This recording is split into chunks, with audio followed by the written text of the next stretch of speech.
ఇలా ఉండగా ఒకప్పుడు రామచంద్రమూర్తి సముద్రానికి సేతువు కట్టి లంకాపట్టణాన్ని చేరుకుని సీతమ్మ తల్లిని తిరిగి పొందడం కోసమని రావణాసురుడితో యుద్ధం చేయడానికి సంకల్పించినటువంటి రోజులలో రామచంద్రమూర్తిని లక్ష్మణస్వామిని అపహరించి తీసుకుని వెళ్ళిపోయి కీడు తెలపెట్టడం తనకి సాధ్యం కావడం లేదని నిశ్చయానికి వచ్చినటువంటి దురాత్ముడైనటువంటి రావణాసురుడు తన బంధువు మేనమామ అయినటువంటి మైరావణుణ్ణి ఆశ్రయించి ఎలాగైనా సరే రామలక్ష్మణుల్ని అపహరించి తీసుకుని వెళ్ళి నిర్జించమని కోరాడు.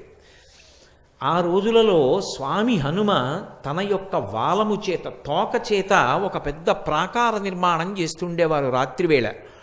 అందులో వానర సైన్యం అంతా పడుకునేది. ఆయన తన తోకనే ప్రాకారంగా పెట్టి ఉండేవారు. ఆ తోక దాటి వెళ్ళడం లోపలికి ఎవరికి సాధ్యమయ్యేది కాదు. ఈ వార్త మైరావణుడికి వెళ్ళింది. రామలక్ష్మణుల్ని అపహరించాలి. ఎలా అపహరించడం ఆలోచన చేశాడు. ఆయన దగ్గర సూచీముఖుడు అని ఒక రాక్షసుడు ఉండేవాడు. మేకు ఎలా ఉంటుందో ఆయన ముఖం అలా ఉంటుంది. అంత వాడి అయినటువంటి ముఖం. దానితో ఎంత పటిష్టమైనటువంటి ప్రాకారాన్నైనా సరే ఆయన బద్దలు కొట్టి రంధ్రం చేయగలడు. సూచీముఖుణ్ణి పిలిచి, నువ్వు హనుమ వాలంతో తయారు చేసినటువంటి ప్రాకారాన్ని భేదించి లోపలికి వెళ్ళి నీ మాయలు చూపించి రామలక్ష్మణుల్ని ఒక పెట్టెలో పెట్టి తీసుకురమ్మన్నాడు. సూచీముఖుడు వెళ్ళాడు. వెళ్ళి హనుమ యొక్క వాలం దాకా వెళ్ళి తన ముఖంతో ఆ వాల సంబంధ ప్రాకారాన్ని భేదించడానికి ప్రయత్నించాడు. ఆయన తోకలోంచి ఒక వెంట్రుక పైకొచ్చింది. ఆ వెంట్రుక సూచీముఖుని యొక్క ముఖానికి తగిలి ఆ ముఖం బద్దలైపోయి నెత్తురోడుతున్న ముఖంతో సూచీముఖుడు మైరావణుడి దగ్గరికి వెళ్ళాడు. వెళ్ళి, అయ్యా, హనుమ వాలమునకు ఉన్న ఒక తోక తగిలితే నా ముఖం పగిలిపోయింది, ఇక నేనేం భేదించగలను, నా వల్ల కాలేదన్నాడు. వెంటనే ఆయన మూషికముఖుడు అని పిలవబడేటటువంటి వేరొక రాక్షసుణ్ణి పిలిచాడు. ఆయన ఇలుక ముఖం ఉన్నవాడు. ఆయన కూడా ఎంత దుర్భేద్యమైన దానికైనా రంధ్రం చేయగలడు.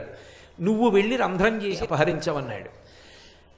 వెంటనే ఆ మూషికముఖుడు బయలుదేరి వచ్చి హనుమ తోకని స్పృశించగానే ఆయన ముఖం కూడా బద్దలైపోయింది. అంతటి తేజోవంతమైన స్వరూపం. అందుకే హనుమ యొక్క మూర్తికి ఒక్క నమస్కారం చేస్తే చాలు, తరువుకొస్తున్నటువంటి దురితాలు ఉపద్రవాలు కూడా పక్కకి తొలగిపోతాయి అని చెప్తారు.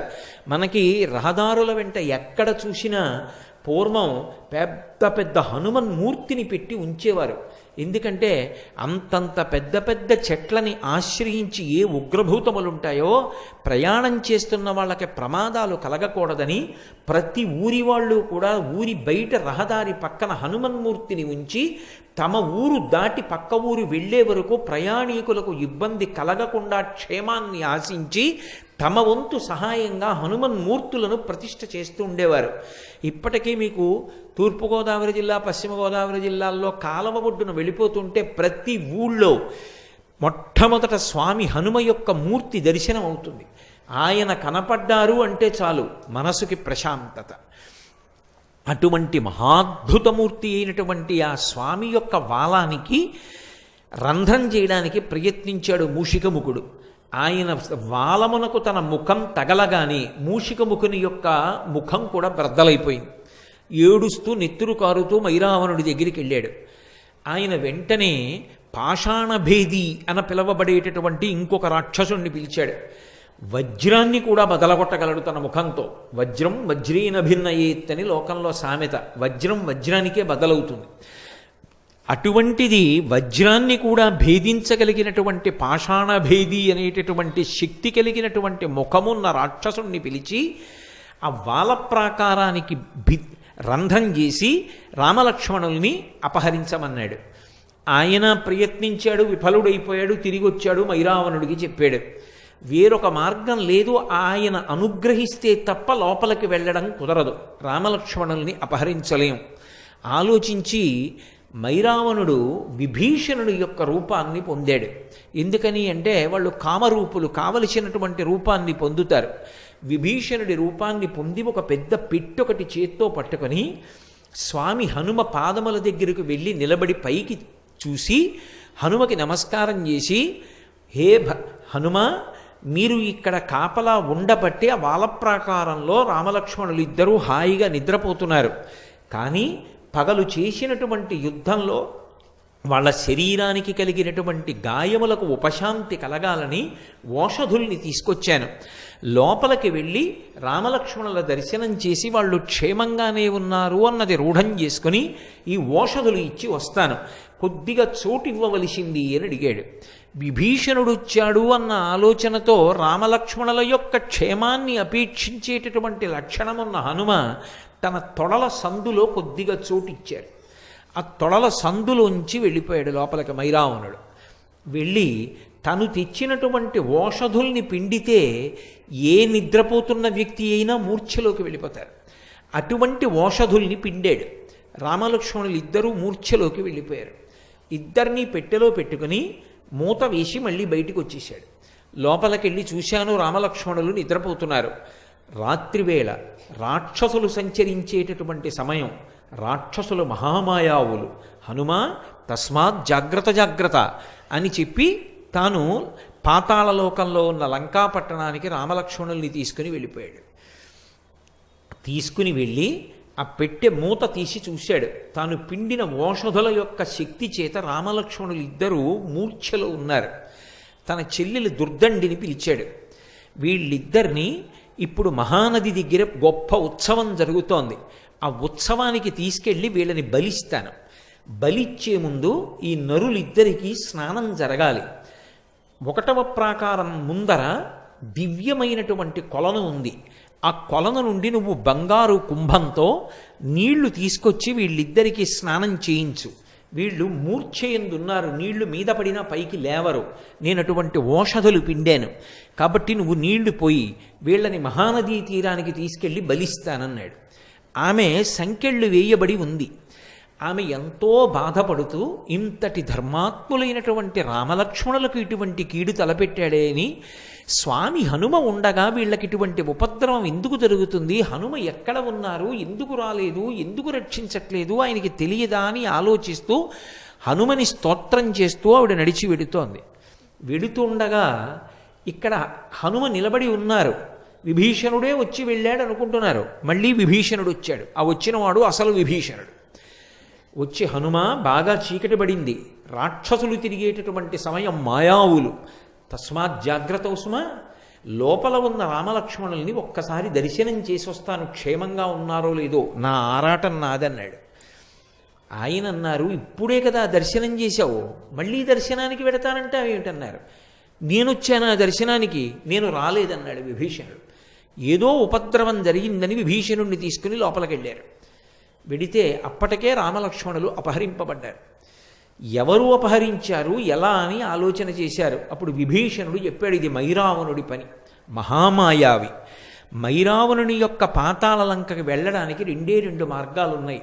ఒకటి విశాలమైనటువంటి సొరంగ మార్గం, అందులో బయలుదేరి వెడితే అనేక మంది రాక్షసులు కనపడతారు. వాళ్లతో యుద్ధం చేసి పాతాళ లంకకి చేరడానికి చాలా సమయం పడుతుంది. ఈ లోపల రామలక్ష్మణులకు ఉపద్రవం రావచ్చు. రెండవది, రావణాసురుని యొక్క అంతఃపురంలోంచి మార్గం ఉంది. అది తామరనాళం ఎలా ఉంటుందో అంత సన్నగా ఉంటుంది. అందులోంచి సూక్ష్మరూపుడవై వెళ్ళాలి.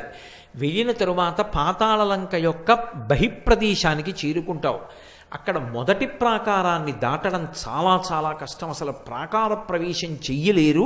అటువంటి ఏర్పాట్లున్నాయని నేను విన్నాను, అక్కడ వరకే నాకు తెలుసు. అక్కడ ఏ పాటిని అలికిడి తెలిసినా ఏకకాలమునందు కోట్ల మంది రాక్షసులు వచ్చి మీద పడిపోతారు.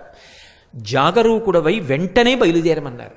మహానుభావుడు స్వామి హనుమ వెంటనే రామలక్ష్మణుల యందు ఉన్న భక్తి చేత ఆ నాళ మార్గం గుండా బయలుదేరి లోపలికి వెళ్ళారు.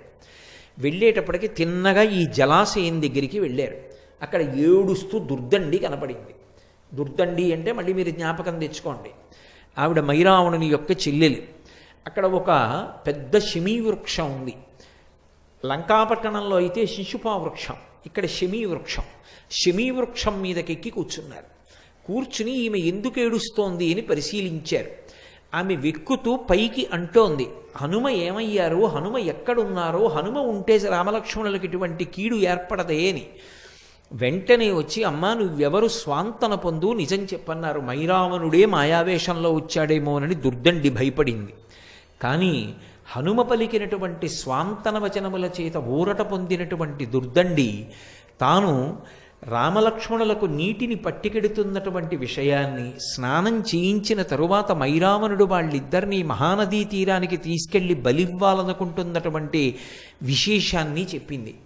నన్ను ఎలాగైనా మైరావణుడు ఉన్న అంతఃపుర ప్రాంతంలోకి ప్రవేశపెట్టగలవా అని అడిగారు. ఇక్కడ ఒక విశేషం ఉంది.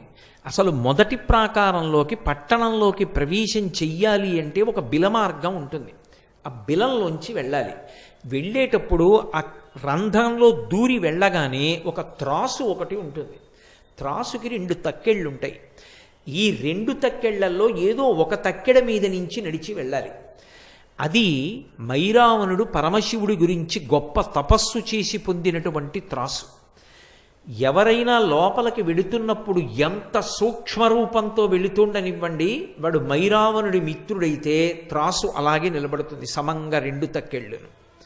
ఒకవేళ ఎవరైనా శత్రువు వెడుతుంటే వెంటనే ఒకవైపు ఉన్నటువంటి తక్కెడ కిందకి దిగి రెండవది పైకి లేస్తుంది. పిడుగులు పడిన ధ్వని ప్రమాద ఘంటికలు మోగుతాయి. ఆ పాతాళ లంకంతా రాక్షసులందరూ విచ్చుకత్తులు పట్టుకుని త్రాసు దగ్గరికి వచ్చేస్తారు. కాబట్టి ఎలా మిమ్మల్ని తీసుకెళ్దామని అడిగింది. నేను ఈ జమ్మి ఆకంత రూపాన్ని పొందుతాను. మీరు శమీ వృక్షాన్ని చూసి ఉంటారు. శారదా నవరాత్రుల్లో విజయదశమి నాడు శమీ పూజ అని చేస్తాం. చాలా చిన్న ఆకు ఉంటుంది. అంత సూక్ష్మ రూపాన్ని పొంది ఆమె పట్టుకున్నటువంటి జలకలశలోకి ప్రవేశించి దాని అంచు పట్టు కూర్చున్నారు. అది ఆయన అనుగ్రహ విశేషం. మహానుభావుడు ఏ రూపాన్నైనా ధరిస్తారు, కామరూపి. ఆ జలకలశ పట్టుకుని ఆ దుర్దండి ఆ బిలంలోంచి ప్రవేశించి తక్కెట మీద అడుగుపెట్టింది. అది పరమశివానుగ్రహంతో వచ్చిన త్రాసు. మైరావణునికి విరోధి అయినటువంటి హనుమ ప్రవేశిస్తున్నారని త్రాసుకి తెలిసిపోయింది. అది వెంటనే 2వ పక్క తక్కెడ దిగిపోయి పిడుగులు పడిన చప్పుడు వచ్చి భయంకరమైన గంటలు మోగాయి, ప్రమాద గంటికలు. వెంటనే రాక్షసులు వచ్చి మీద పడిపోయారు. హనుమ పరమ భయంకరమైనటువంటి రూపాన్ని పొంది రాక్షసులందరినీ మర్దించారు. ఆయనకి అది పెద్ద విశేషం కాదు. అరిచేత్తో కొట్టి చంపేస్తారు. అమిత్రాణం భయకరో